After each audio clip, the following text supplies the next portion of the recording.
What's going on, everybody? This is Babagua Vilore, aka Afro Think Tank.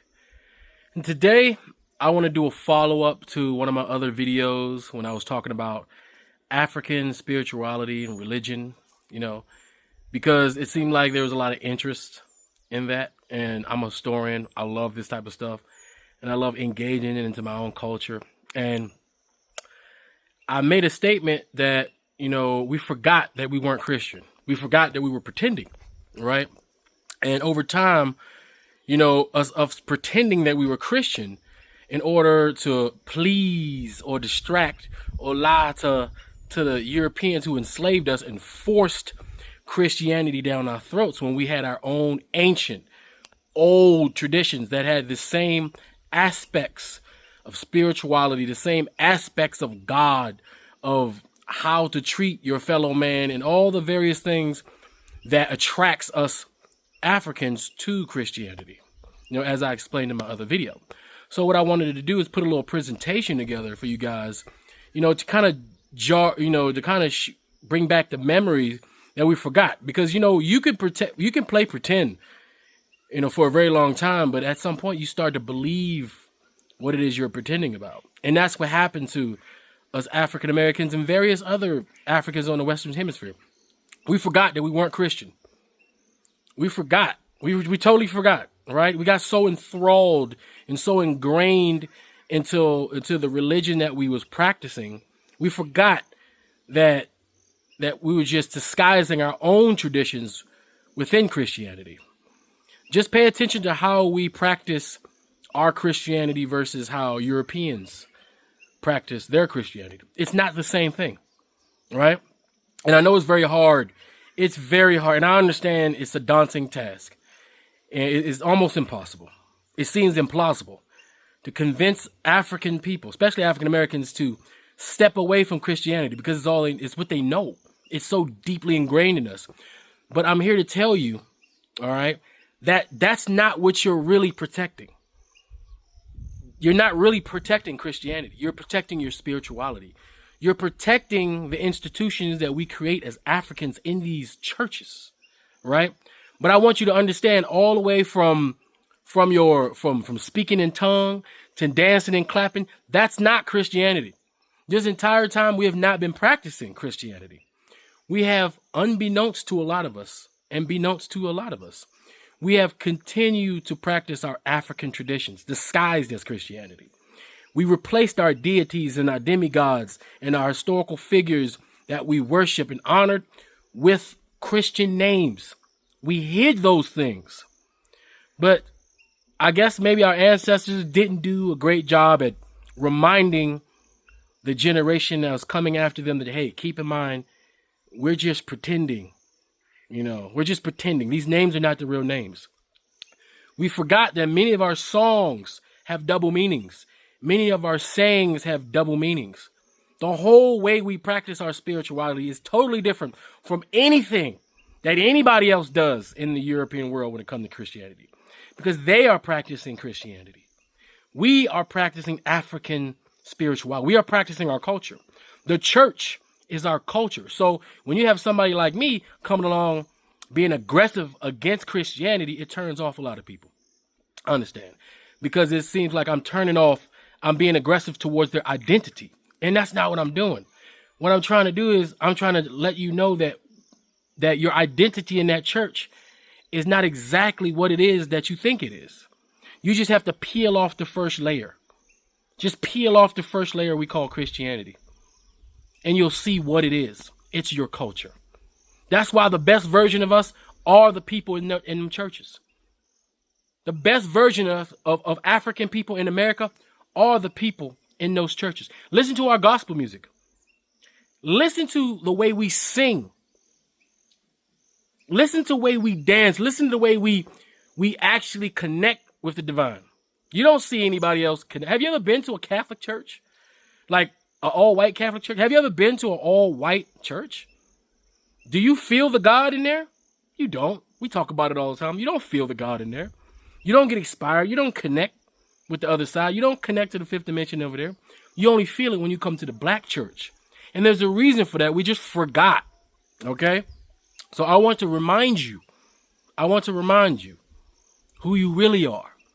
That the thing we call religion that we practice is not exactly the religion that we practice. It's the cultural that we are. We are those spirits. Okay?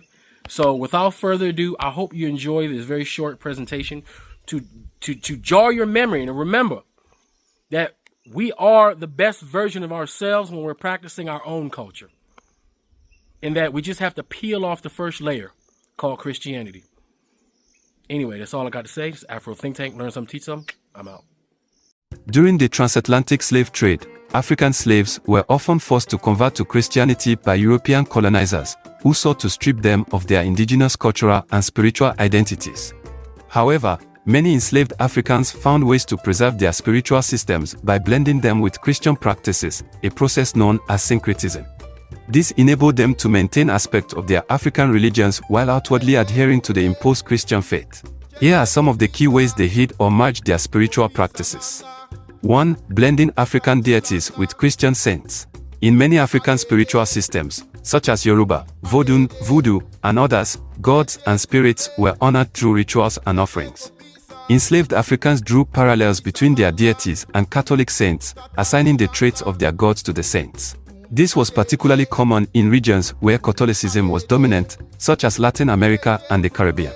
For example, in Santeria, Cuba, and Candomblé, Brazil, the Yoruba deity Orisha Shango was associated with Saint Barbara because both are linked with thunder and lightning. Elegua, a Yoruba deity associated with crossroads and change, was linked with Saint Anthony. This allowed enslaved people to continue venerating their deities under the guise of Christian saint worship. 2. Disguising rituals as Christian practices. African spiritual rituals, including drumming, dancing, and spirit possession, were often incorporated into Christian worship services. These practices were disguised as ecstatic Christian worship, prayer meetings, or celebrations of Christian feast days, particularly in regions with a high concentration of enslaved Africans, such as Brazil, Haiti, and the American South. For example, African dance and music were integrated into Christian services under the guise of worship, but they retained their original spiritual significance. 3. Using Christian symbols as metaphors. Many African spiritual concepts were reinterpreted within Christian frameworks. The concept of a supreme God, which existed in many African religions, was equated with the Christian God, while intermediary spirits, Boratius, Los, etc., were equated with angels or saints. Christian imagery and stories were often used as metaphors for African spiritual narratives. For instance, the biblical story of the Exodus, where the Israelites were freed from slavery in Egypt, resonated with African slaves and was often reinterpreted as a symbol of their own desire for liberation. 4. Secret societies and underground worship. In many cases, enslaved Africans formed secret societies or held clandestine worship meetings where they could freely practice their spiritual beliefs away from the scrutiny of slaveholders. These gatherings often took place at night, in remote areas, or during times when slaveholders were not paying attention. The use of coded language, songs, and symbols also allowed them to communicate spiritual messages and organize resistance without arousing suspicion. 5. Songs and chants, spirituals. African slaves often encoded spiritual meaning into Christian hymns and spirituals. While these songs appear to express Christian faith, they often contain hidden messages about African spirituality or hopes for freedom and resistance.